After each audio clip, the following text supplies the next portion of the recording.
Ça nous arrive souvent de rester à la maison, de ne pas avoir envie de sortir. Parce qu'on se dit, mais pourquoi je vais sortir? Pourquoi? Pour quelle raison? Qu'est-ce qu'il y a dehors qu'il n'y a pas à la maison? Au contraire, dehors, je vais pour m'attirer des ennuis, en fait. C'est mieux que je reste chez moi. Et après, il y a une voix qui te dit, non, faut que tu sortes. Faut que tu partes te divertir. Faut que tu ailles marcher.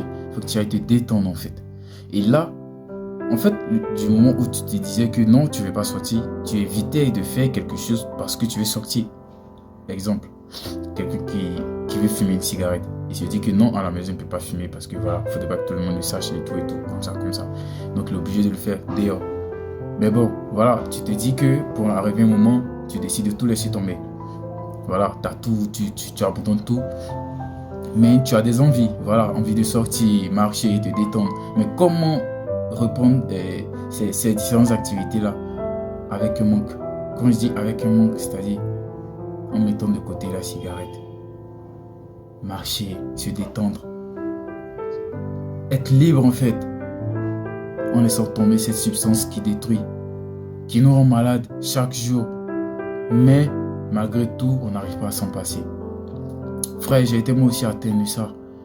Pendant des années, j'étais malade. Je souffrais. Il m'arrivait des temps même de ne pas sentir, de perdre le goût dans la bouche, de ne pas sentir mes nerfs.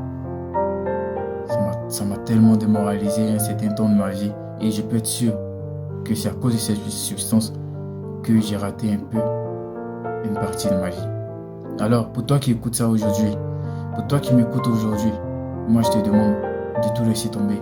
Ça sert à rien en fait. Voilà. Mais bon, tu prends une tige, deux tiges, mais bon, et puis quoi? Au contraire, ça détruit. C'est pas bon pour le poumon, c'est pas bon pour la santé. Frère, c'est vrai, c'est pas facile.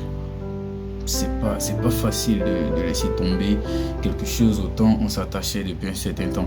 Ce n'est pas vraiment facile de s'attacher à un truc qui était vraiment important, qu'on se disait que c'était vraiment important pour nous, pour notre santé, pour notre bien-être.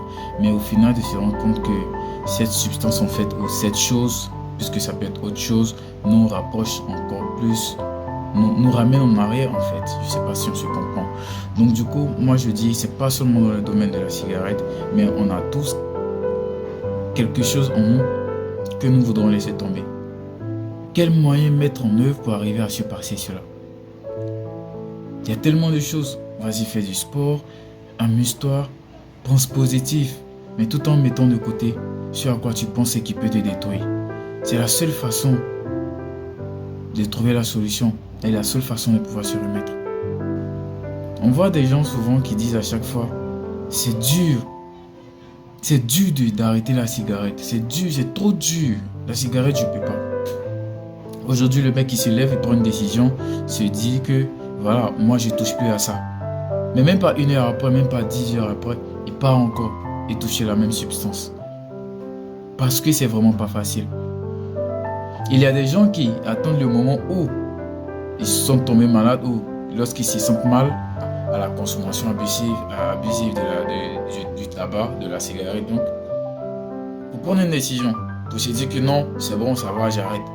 Mais tu verras que dès qu'il sort de la maladie, tranquille, il ne passera pas à la boutique. Hey, Diallo, s'il te plaît, donne-moi un paquet de cigarettes. C'est juste pour faire comprendre aux gens que c'est pas facile de prendre une décision. Mais lorsqu'on prend une décision, ça veut dire qu'on a d'abord en premier temps réfléchi avant de prendre une décision. Moi, je dirais que ces personnes qui à chaque fois prennent des décisions comme ça banalement ne prennent pas le temps de mieux réfléchir. Parce que s'ils prennent le temps de réfléchir et le temps de penser, est-ce que ce que je vais dire, je peux l'assumer? Est-ce que je peux respecter les conséquences? Est-ce que je peux pouvoir assumer les conséquences de ce que je vais dire? Et là, si on se pose tous cette question, je pense que toutes les décisions que nous prendrons, nous les prendrons avec le cœur. Et nous les prendrons définitivement en fait. Parce qu'il n'y aura pas de marche arrière. Mais lorsqu'on prend des décisions sous le fait de voilà, je suis fatigué, sous le fait de voilà, parce qu'il y a une maladie qui est en train de me tracasser, sous le fait de bon, si je ne fais pas ça, je vais mourir, ou bien je vais tomber malade, je vais faire ceci, cela. C'est là qu'on prend une décision, mais on ne le fera pas. Il faut prendre une décision en soyant sûr et certain qu'on peut assumer les conséquences. Et que ces décisions partent à l'endroit de notre bien-être. Mais surtout à l'endroit du bien-être de notre entourage. Frère, Il ne s'agit pas seulement de la cigarette. Ça peut être dans d'autres domaines de ta vie auxquels tu es chargé ou tu es appelé à prendre des décisions.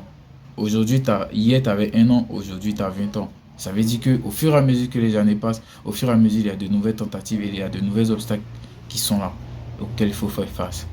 Alors, et sur tes pourquoi et tes raisons peuvent te permettre de pouvoir franchir ce pas. D'ici là, moi je pense que je t'ai donné les différents détails qu'il faut parce que je suis passé par là et parce que je l'ai vécu.